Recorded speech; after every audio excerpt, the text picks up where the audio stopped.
Hello, everyone. So, this is another day dealing with this pandemic, COVID-19, also known as the coronavirus. And a lot of people have been forced to isolate themselves, been forced to quarantine. A lot of people are being affected as far as their employment. Many places are closed because they're not essential businesses. I have the rare fortune to actually be considered an essential employee, so I still have my job. My life hasn't really changed a lot. The places that I go to and the people that I see and interact with, not big groups, uh, my life hasn't really changed that much.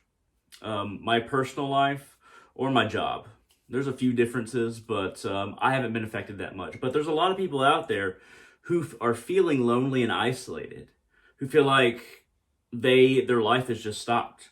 Like for some reason there was an off switch for their life and it's been flicked down. Uh, so for all those lonely people out there, if you're an extrovert, if you're somebody who really relies on friends, talking to family, going to your job every day, seeing the people that you work with, this can be very, very difficult for you. You're forced to reevaluate your life and just be forced to stay at home. If you're in somewhere like New York City, it's an extreme level of quarantine. But all around the nation, we're seeing a lot of just not getting paid from their not people not getting paid from jobs because they can't work there right now. Restaurants, bars, a number of fitness centers, a lot of different stores, a lot of different outlets. People are just not working because everybody is under quarantine. And it's sad because what is not considered when a pandemic happens, and it doesn't happen that often. The last one that we had was decades ago. But a lot of the time, what is not considered is the mental health aspect of something like a quarantine. As human beings, we need that social interaction. It hurts to not be able to have the same social interactions that we have usually in our daily life. It's an ailment all itself, an ailment of a physiological element, because the sadness and loneliness that can affect your mind will in turn affect your body. And that is painful. That is awful to experience. I feel for my brothers and sisters out there who are forced into their shells, not because they want to be, but because they're forced to be, like a tortoise. The one thing that I would say, though, the only good thing that I can think of is that we're forced to really examine our lives and what matters to us. Which people in our lives are the foundation of our existence? Who influences us most, and are those influences pivotal in our lives? Are the people that make up our social lives, how much of that is us? And how much more closely do we need to look at ourselves? Now might not be a time for everybody to examine themselves if you are feeling depressed because of loneliness. I understand that. For some of us, I can't say really for myself because my life has been changed, but for many people that I've talked to, it feels like they have to just really look at themselves, reevaluate themselves as a person, and how their life, how their functions in life and their relationships in life become their identity. Because it does become our identity, the people that we interact with. And luckily, we have the internet. The communication is easier than it's ever been because of the internet and cell phones and all that. But still, that face-to-face contact is something we desire as human beings, that getting close to somebody, talking with somebody that you see, not somebody that you just see through a screen. There's something else that I don't think a lot of people are talking about, is that human beings are connected on a super conscious level. So let me explain. Humanity, all human beings to some extent exist in the same network of consciousness. And I don't just mean through physical communication or communication through text or through email or anything like that, or from even chatting on Skype or something like that, or even chatting in person, talking to people in person. And what I'm talking about is we make up, our consciousnesses make up this fabric that really defines humanity as a whole. That is humanity as a whole. That is a network all around the globe connecting us. It it isn't something that people know how to reach, know how to delve into, and to connect with everybody that they want to connect with through it, because even the people that they want to connect with might not know about it. But even if they don't know about it, you can still connect with other human beings.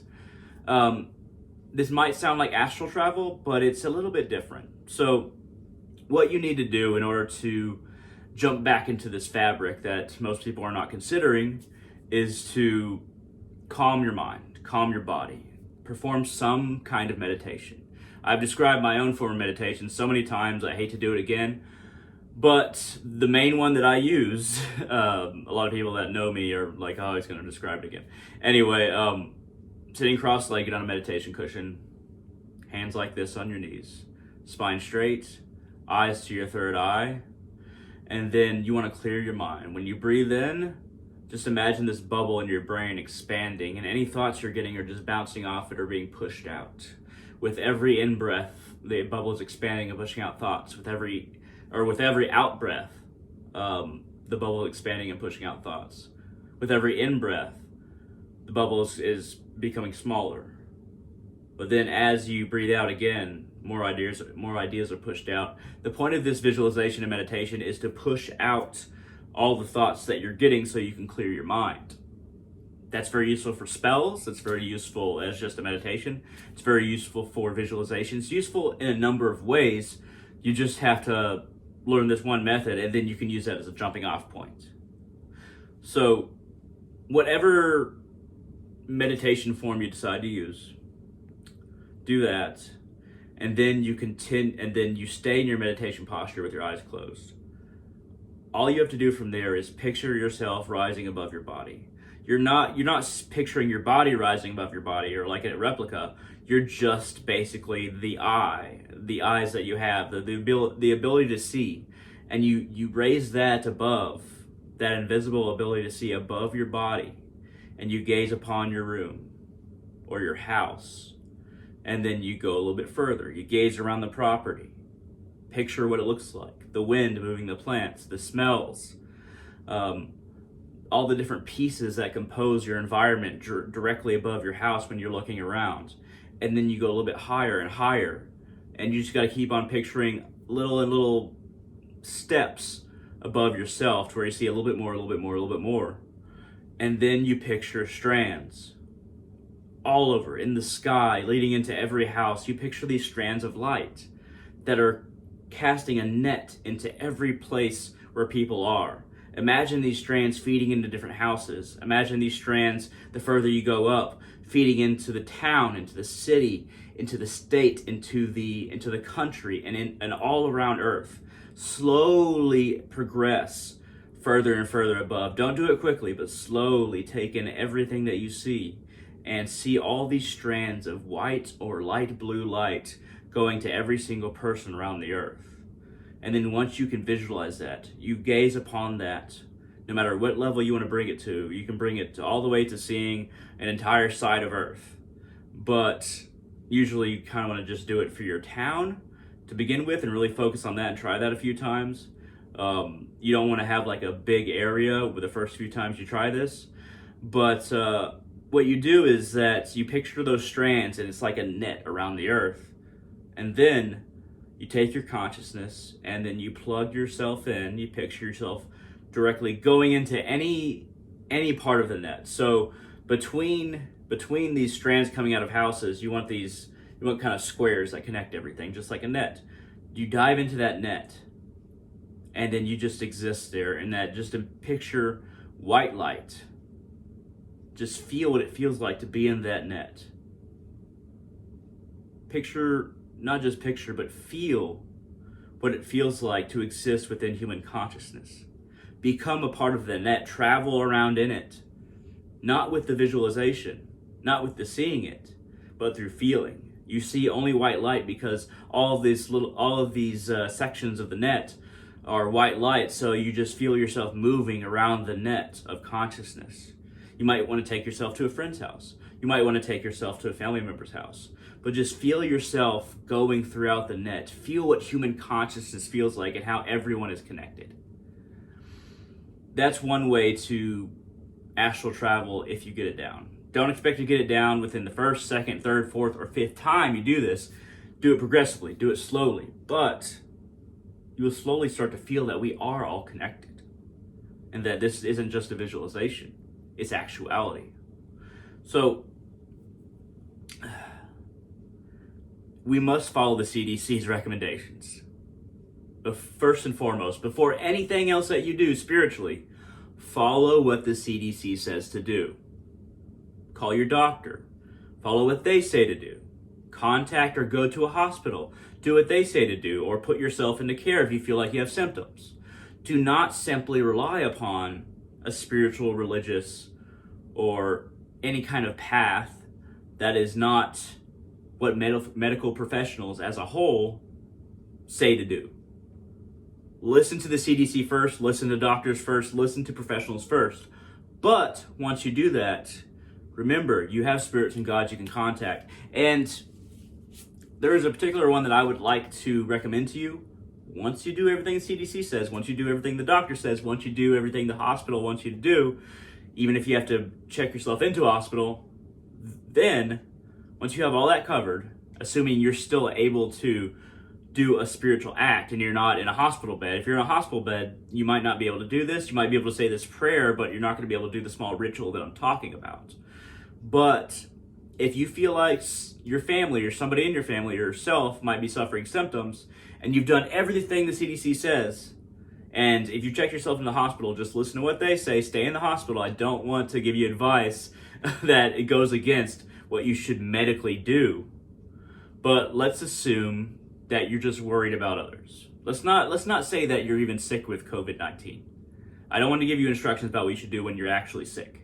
So let's assume that you're worried about somebody you know. Let's assume that you feel like you're low on resources, you're low on money. And there's no guarantee that this saint will give you money that'll open up doorways, but I would feel bad if I didn't let people know about this saint that is known for giving results very quickly. Once again, none of it's guaranteed, but Saint Expedite is a wonderful saint to use for a number of reasons. Saint Expedite. He is known for providing aid in an expeditious way very quickly. Whatever you need, and assuming you've taken all the precautions monetarily, career-wise, or medical, you can call on this saint as well.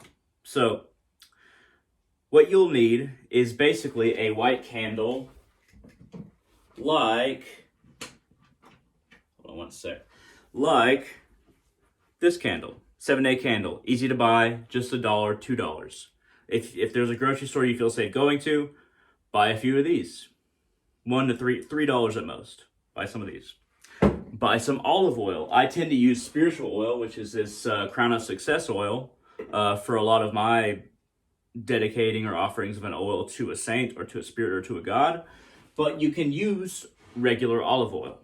So you have the candle, you have the olive oil. You might want to print out an image of Saint Expedite, and you might want to print out a prayer. You can make your own prayer card. You got the image. You either paste the prayer on the back or just keep it separate. Either way. You'll need maybe 3 to 13 shiny pennies. If they're not shiny, that's okay too. But if you can get shiny pennies, get shiny pennies. And just get enough to where you can keep on offering to Saint Expedite. So I'd recommend like 13 to 27, somewhere around there. 3 is fine as well if you do one at a time. So you rub the olive oil around the top of the candle on the wax part, but on the top. You place an image of Saint Expedite against the candle. And then you have your pennies ready to offer.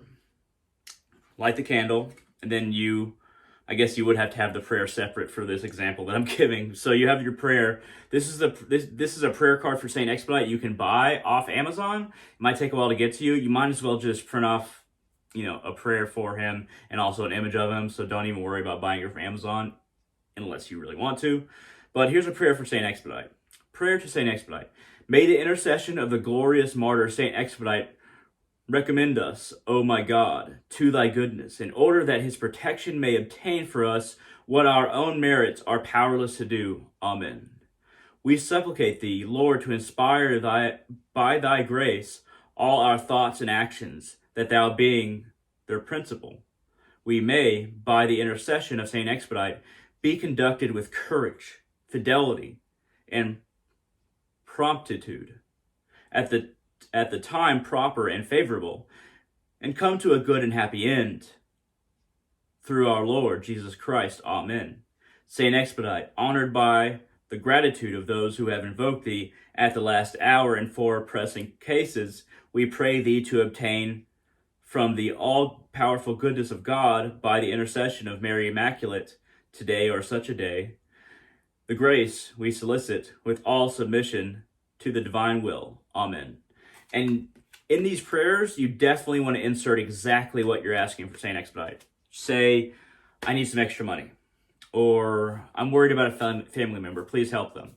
And then after you read the prayer, offer a few pennies right next to the candle, right next to the image that you've propped up against the candle. He really loves pound cake. Now, if you can make pound cake, he loves pound cake, especially the mix that's Sara Lee for some reason, according to New Orleans practitioners and people who deal with Saint Expedite in New Orleans. But you can, if you have to, you can buy a pound cake. I found that works too. If you make it and you offer it to him, that's a great offering. But ask exactly what you want. I'm not saying you'll get it, but if I didn't tell you about this saint, I would feel bad, because he is a wonderful saint to bring you immediate results. Though, once again, I cannot guarantee the results. So just be very careful with how much you put into your spiritual reaction, because you want to have your spiritual reaction after the physical and the medical reaction. That's what you always want. Now, also, you should think about who is the foundation of your life, as far as like who has brought you to the point that you are. Who do you get the most influence from? Who do you admire? Ask yourself, what would they do? Ask yourself, if they're my family member, my friend, and they're still alive, let me just ask them. Let me see what their advice and their perspective is. And if your life is kind of developed based on their advice or they're closest to you, then you definitely want to call them and see what they have to say about the current situation. You need to open up as many avenues as possible for communication, for appreciation of others, and also for helping others. Because when we help others, then the focus is not on ourselves. And sometimes when we take away the focus that's on ourselves and put it into other people, we end up being happier individuals. That's just good advice, not just during a pandemic, but just in general. It's advice that I heard. It's not advice that I made up. And so I guess in conclusion, I'd say do everything medical that the CDC says to do, everything physical. Also, then rely on the people in your life, contact the people in your life that you either really want to contact or you feel like has good advice or have been foundational for you. And third, use every spiritual means to aid you in your situation. You need to use as many avenues as possible in this troubling and hard time.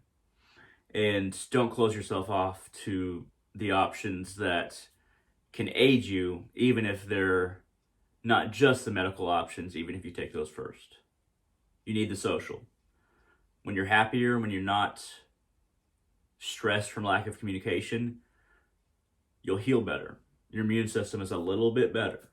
It just is. It's physiological truth. And the spirits of gods can help quite a bit, but I do not know your situation and your relationship to your spirits or gods, so that's something that you have to figure out and figure out what you're going to do. I'm just giving this saint as a recommendation. If you don't want to use this saint, you don't want to use a spirit, maybe you want to use one of the gods, Odin, Thor, Freyr. I work with these gods, by the way. I work with the gods and I work with spirits. Maybe you want to ask Papa Legba. I work with Papa Legba as well. At any rate, I hope that all of you are well. I hope that this information has inspired you in some way, has helped a bit. And I hope to hear from all of you on the channel in the future, and hope all of you have a great day and are safe and well.